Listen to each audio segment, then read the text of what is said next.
Let's begin our meeting tonight, please. We'll begin our meeting of the Alexander City Council, pre-council meeting, Monday, February the 4th. Our opening prayer tonight will be by Reverend Edward Jenkins. Pledge of allegiance will be by our Deputy Chief Eastwood. Chief Turner is here, man. He just walked in. Okay, Chief Turner's here. We'll have our approval of our minutes of our January the 21st meeting. We'll approve our agenda for tonight. There's no public hearings tonight. We'll have reports from our standing committees. There's no report from special committees tonight, and there's no unfinished business. We did have a request from someone who went through the proper channels a couple of weeks ago to be on our agenda tonight to speak.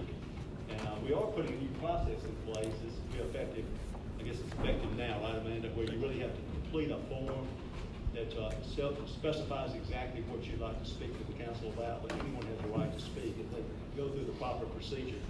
But tonight we're going to allow Michelle Jones.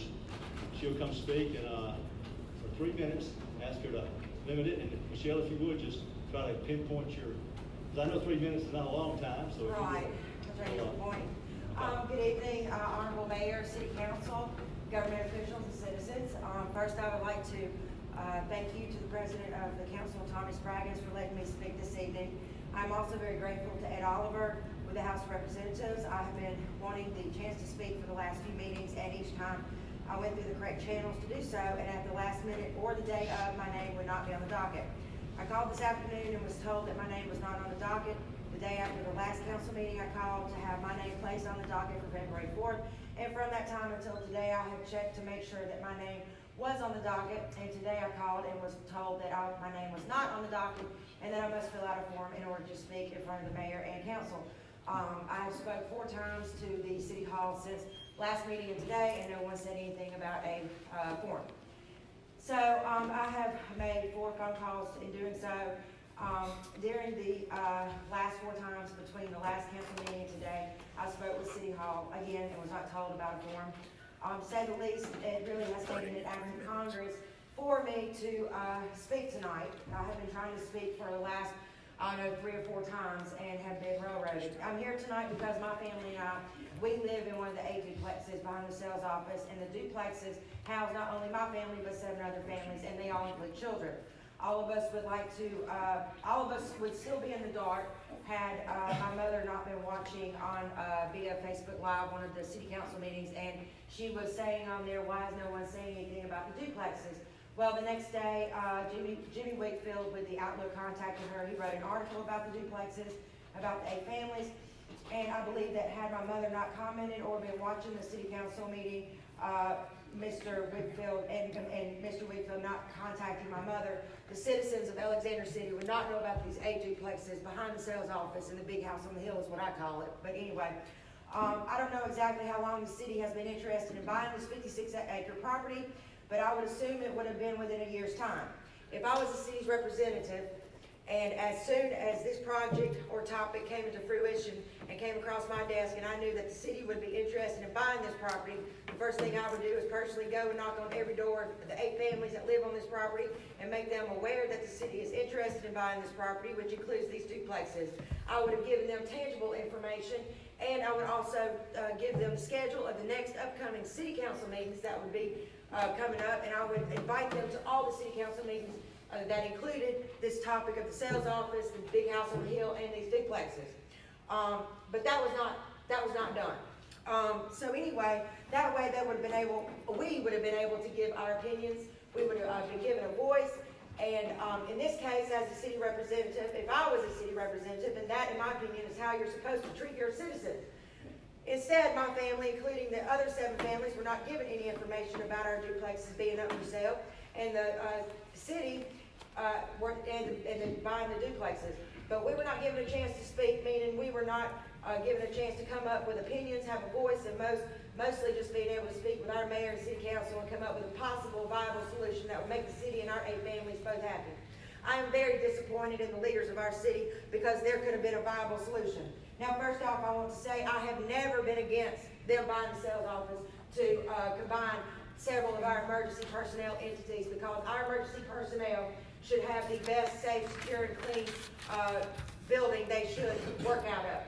But I do believe this idea of combining several entities of our government, including emergency personnel, is a great idea. But the thing is that the news was all about the sales office, and no one said anything about the duplexes until right before Christmas, and that was because my mother made a comment on Facebook. I just want it to be said that when our elected officials get moved into the sales office, and every time they sit at their desk and they look out their window, that in order for them to get there, they sacrificed 8 families to get there, and those 8 families are Alexander City citizens, and those elected officials would not have been in the positions they're in right now if it had not been for citizens voting for them. And as soon as they got into position, this is how they treat their citizens. I am a 100% disabled veteran from the Marine Corps. I have also got law enforcement experience. And I have a single mother, stay-at-home mom, disabled veteran. Me, my mother, and my daughter live together. Now I'm going to be put out of my house without any notice, nobody talking to us about anything. And we've only got 2 months now. They said 6 months, now we've got 2 months. And according to the 5th Amendment under eminent domain, it states that any city, state, or federal government, if they buy property for the purposes of government use, they are to compensate the person or persons or families that live on that property. I understand we are renters, we don't own property, Gary owns the property, but the thing is that we should be compensated some way because there are loopholes in everything. There's not black and white in law either, it's gray area. So we should be compensated, and the mayor himself has it in the outlook stating that he should be compensated for what, I don't know. But we should be compensated, be helped. We're going to be homeless veterans. I'm going to be a homeless veteran. It is a huge deal in United States for homeless veterans, a big topic. Now I am going to be a homeless veteran with my child, and it's going to be done at the hands of my city government.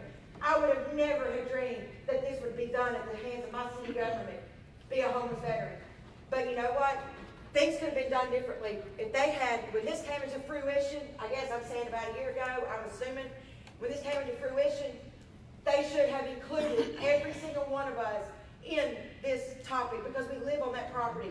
That would have given us time. They're making us make a decision that it takes families years to make. I have nowhere to go. I'm going to be on the streets. Michelle, it's 5 minutes, so. Oh, I'm sorry. That's Y'all, okay. and I'm not against every one of y'all, okay? I'm not against really anybody.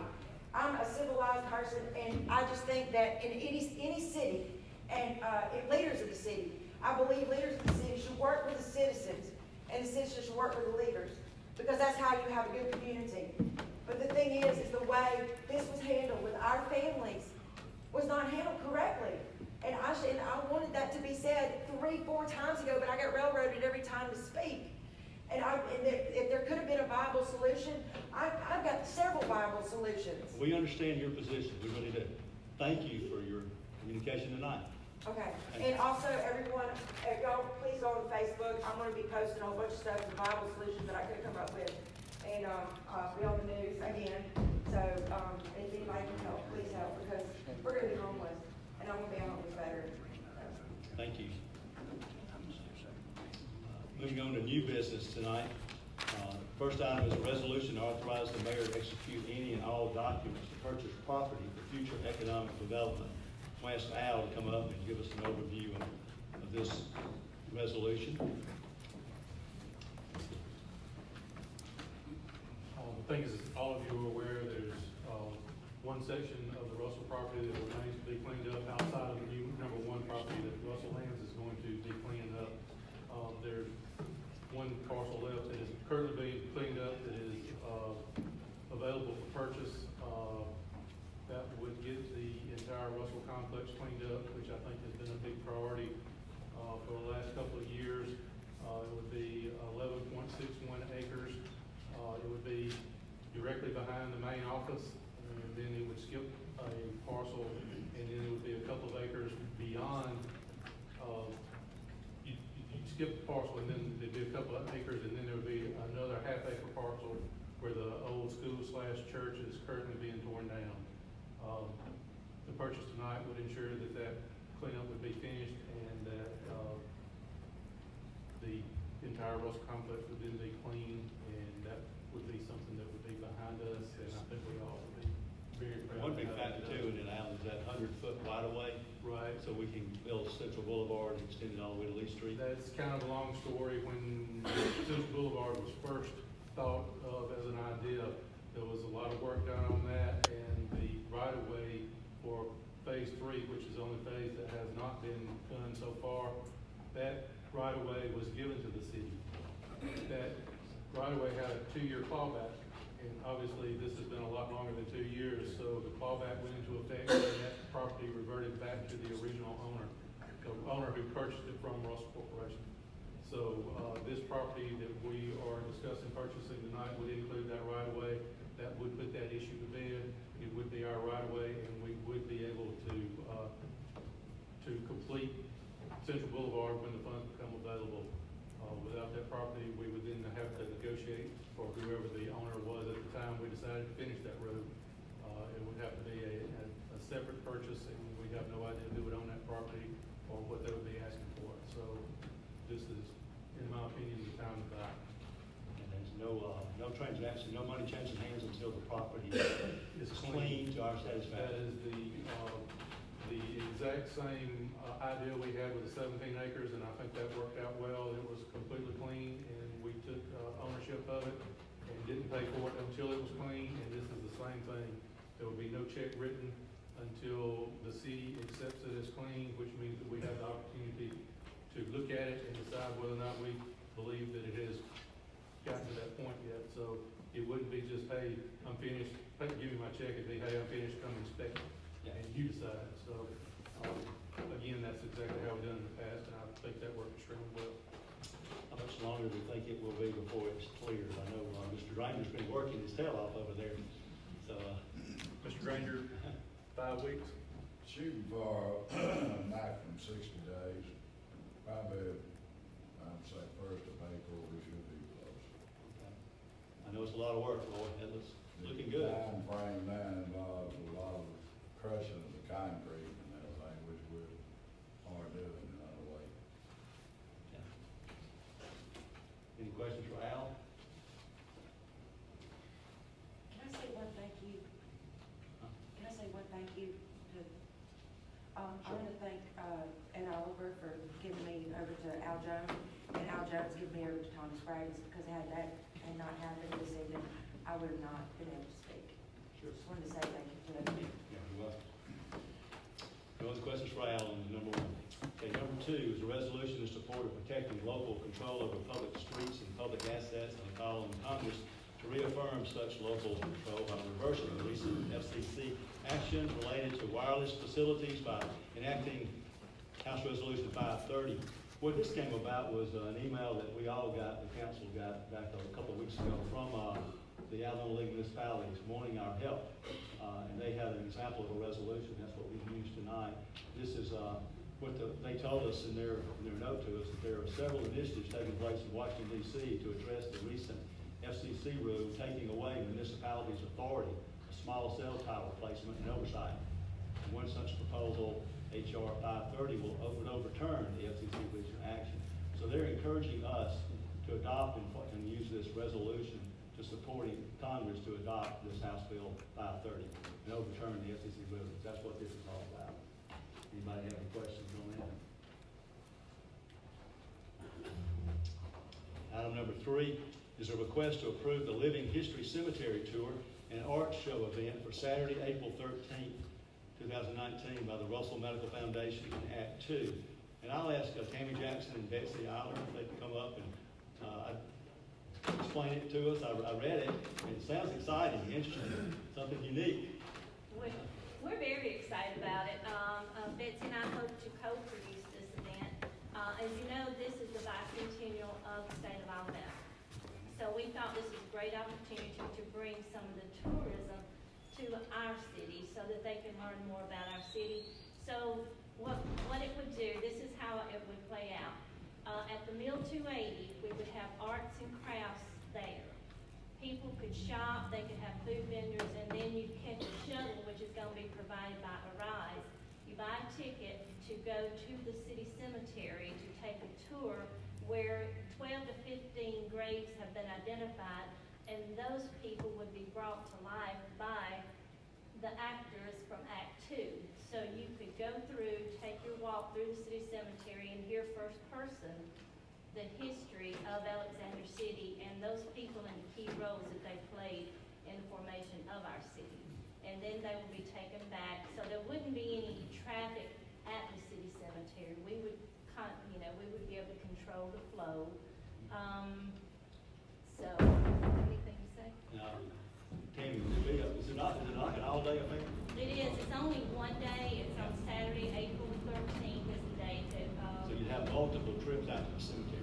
right, the shuttle would leave from there, you purchase your tickets, you load the shuttle, you will go there, put you out at the entrance, and you would go with a guided tour through the cemetery, and then there'll be a shuttle waiting for you at the exit of the tour, and then bring you back to the military. Be at night?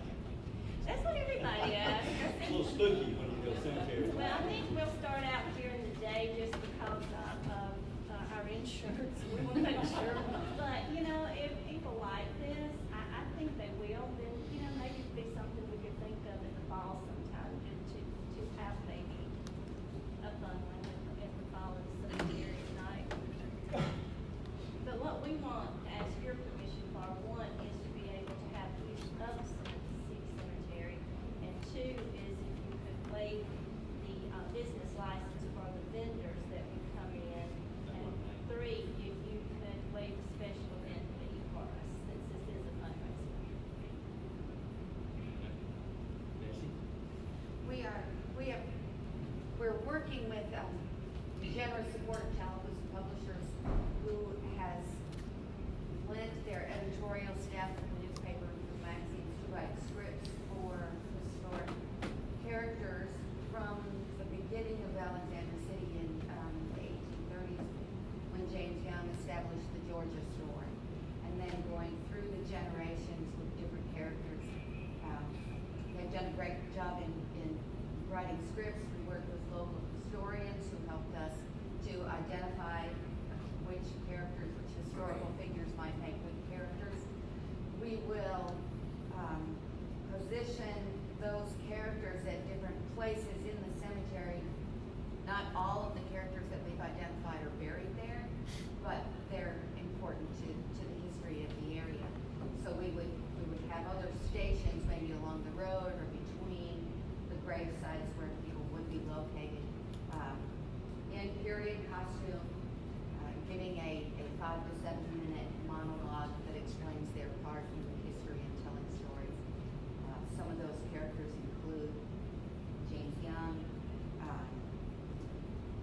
Roberta Russell, who was the wife of Ben Russell, William Benson, who operated the Kalijah store and several different industries in part of what is now Russell Forest, Louise Day, who is famous for her radio show, mid-century Daily Doings, Ralph Rosen, who brought us Alexander City's Jazz Fest, and Bill Hardy, who was president at Russell Brands. And if you knew Bill Hardy, you know we're having a real hard time narrowing down the number of stories that we could tell in his voice. We're excited to be part of the state's bicentennial. We plan on adding this event to the bicentennial website calendar. And I wanted to let you know the majority of the rehearsals for this project will take place at the Act II Fine Arts Center on Tallapoosa Street, except for 2 rehearsals that we would need to have on site in the cemetery. One, a technical rehearsal, and a dress rehearsal. But we would be very happy to work with the city groundskeepers and make sure that we are holding those rehearsals on y'all's schedule, so that we're not interfering with other things that need to happen. And that we would always be very respectful of the setting. Thank Thank you. you. Any questions? Got one. Yes. In case of bad weather at the funeral, do you have a plan B? We do. We have a real solid plan. We have a plan outside of this without a plan B. In case of bad weather, we could move the event into the Act II Fine Arts Center on Tallapoosa Street.